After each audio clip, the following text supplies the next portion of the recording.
ये जो दो लाइन आपको देख रहे हैं ये हमारा जो डीएम और डीपी का लाइन होता है, और इन लाइन में हमें 1.8 से लेकर 2 वोल्ट तक हमें देखने को आईडी का लाइन है। और आईडी का लाइन जो होता है, अगर आपके मोबाइल में चार्जिंग एरर का प्रॉब्लम ज़्यादातर देखने को मिलता है, तो आईडी का लाइन को चेक करना आपके लिए बहुत ज़्यादा ज़रूरी है। यही लाइन की वजह से आपका मोबाइल में चार्जिंग का एरर देखने को मिलता है।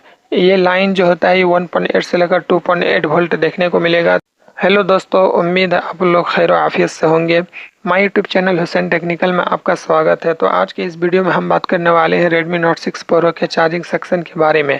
पूरी डिटेल में हम लोग समझेंगे कि कौन सी लाइन कहां पर जाती है और कौन सी लाइन में कितना वोल्टेज आता है और कौन सी लाइन ब्रेक होने से हमारे मोबाइल में चार्जिंग का प्रॉब्लम बनता है, और आईडी के लाइन में कितना वोल्टेज आना चाहिए, डीएम और डीपी का लाइन क्या होता है, कौन सी जगह पे जाता है, सारी चीज़ों को स्टेप बाय स्टेप चेक करेंगे। इससे पहले आपसे बस मेरी एक रिक्वेस्ट है कि अगर आपने मेरे चैनल को सब्सक्राइब और लाइक नहीं किया तो चैनल को सब्सक्राइब और लाइक करके नोटिफिकेशन को ऑन कर लीजिए, आपकी बड़ी मेहरबानी होगी। तो सबसे पहला स्टेप में जो हमें चेक करना है वो B2B कनेक्टर के चेक करना है, जो यहाँ पर चार्जिंग पत्ता लगता है। इस चार्जिंग पत्ता यहाँ पर लगाने के बाद हमें जो यहाँ से ये बीबीएस लाइन है, तो यहाँ पर एक टीपी है। चार्जिंग पत्ता यहाँ B2B कनेक्टर पर लगाने के बाद इस टीपी में 5 वोल्ट चेक करना है। अगर यहाँ पर 5 वोल्ट अगर मिल रहा है तो सब बोर्ड की तरफ सारी लाइनें जो है वो ओके है।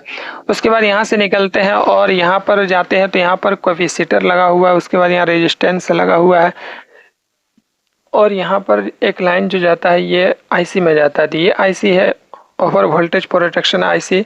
इस आईसी का काम होता है कि चार्जिंग पत्ता के ज़रिए 5 वोल्ट से ज़्यादा वोल्टेज अगर यहाँ से होते हुए यहाँ पर अगर इस आईसी में आउटपुट होता है 6 वोल्ट, 7 वोल्ट, 8 वोल्ट, जो भी अगर वोल्टेज ज़्यादा आता है 5 वोल्ट से, तो इसका काम ये है कि 5 वोल्ट को अपने पास दबा करके और आउटपुट जो होता है ये 5 ही वोल्ट आगे भेजता है।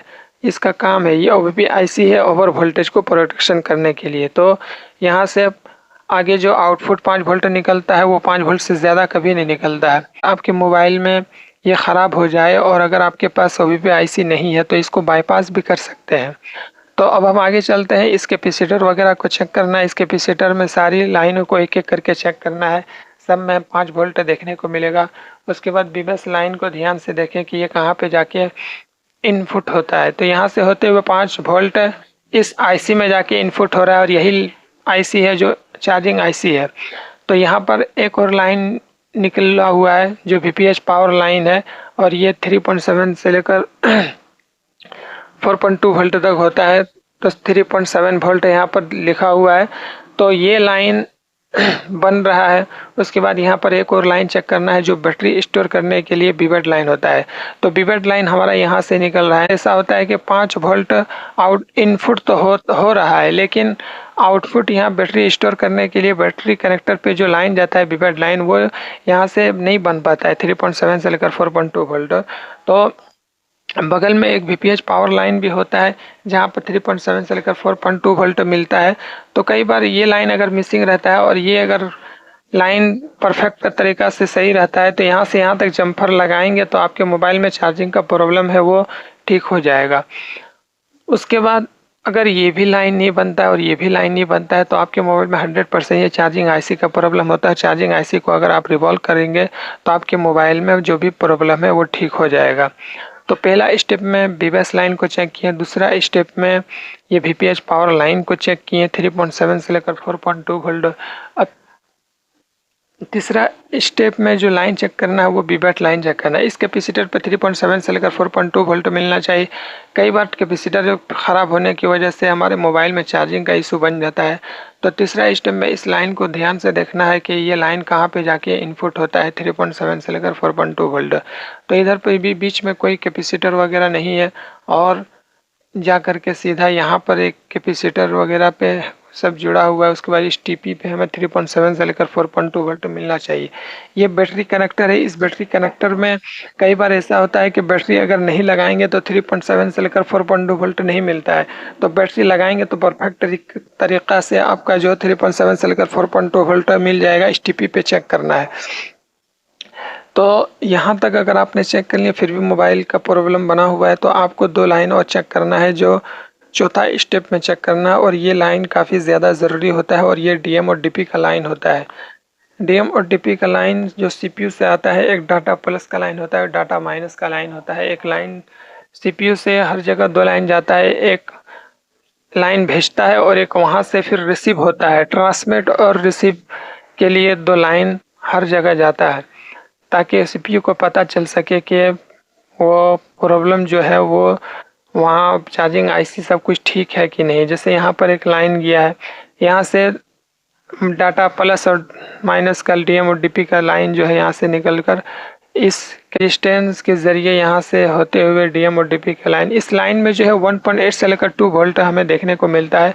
तो इस लाइन को चेक करना है, कहीं से बीच में ब्रेक रहेगा तो मोबाइल में प्रॉब्लम बना हुआ रहेगा। तो यहाँ पर सीपीयू से कनेक्ट है, आप जैसा कि देख सकते हैं यह सीपीयू है, सीपीयू से यहाँ पर कनेक्ट है। तो यहाँ से होते हुए और यही लाइन जो है डीएम और डीपी का लाइन हमें काफ़ी अच्छे तरीके से चेक करना, और ये 2 टीपी पे हमें 1.8 से लेकर 2 वोल्ट चेक करना है, तब जाके मोबाइल में प्रॉब्लम ठीक होगा। इधर सारी चीज़ लाइन ओके रहेगा, लेकिन ये अगर मिसिंग रहेगा सीपीयू को पता ही नहीं चलेगा कि प्रॉब्लम आखिर है कहाँ। सीपीयू ये लाइन पता चलेगा कि चार्जिंग आईसी ठीक है, तब वो वर्क करना शुरू करेगा। तो इस लाइन को भी चेक करना है। अगर यहाँ तक ओके है फिर भी अगर मोबाइल में प्रॉब्लम बना हुआ है, और ज़्यादातर अगर आपके मोबाइल में चार्जिंग एरर का प्रॉब्लम होता है, तो ये आईडी का लाइन को अगर आपके लिए चेक करना बहुत ज़रूरी है। आईडी का लाइन ही है जिसकी वजह से एरर का प्रॉब्लम देखने को मिलता है। तो ये आईडी का लाइन है वो जो यहाँ से कहाँ तक जाके मिला हुआ है। तो ये लाइन जो आता है चार्जिंग आईसी से आता है। तो ये आईडी का लाइन को एक बार देखना है कि किस जगह से आता है। बीच में कहीं पर कुछ टीपी वगैरह तो लगा हुआ है वहीं पे, ये चार्जिंग आईसी। तो इधर कहीं बीच में कोई कैपेसिटर वगैरह नहीं है। तो डायरेक्ट आपको जो चेक करना है, यहाँ पर इस टीपी पे हमें 1.8 से लेकर 2.8 वोल्ट देखने को मिलेगा। तो इस लाइन को भी चेक करना आपके लिए बहुत ज़रूरी है। अगर चार्जिंग एरर प्रॉब्लम आ रहा है या तो फेक चार्जिंग, कोई भी चार्जिंग का इशू हो तो इसको भी चेक करना आपके लिए बहुत ज़रूरी है। उसके बाद और एक लाइन है जो थर्मल का लाइन होता है, और इस लाइन को भी चेक करना आपके लिए बहुत ज़रूरी है। और ये लाइन जो है 1.8 वोल्ट का देखने को मिलेगा। तो ये लाइन में देख लेते हैं एक बार, कोई कैपेसिटर वगैरह तो नहीं लगा हुआ है। थर्मल का लाइन भी बहुत ज़रूरी होता है। तो इसमें भी कहीं पर बीच में कोई कैपेसिटर वगैरह नहीं है। तो अब सबसे अच्छा, यहाँ पर एक टीपी जो दिया गया इसी में 1.8 वोल्ट हमें चेक करना बहुत ज़रूरी है। तो वीडियो में अगर आपको थोड़ा सा भी कुछ हेल्प और अच्छा मिले या अच्छा लगे तो वीडियो को लाइक और सब्सक्राइब ज़रूर कीजिएगा। बस आपसे मेरी यही रिक्वेस्ट रहता है।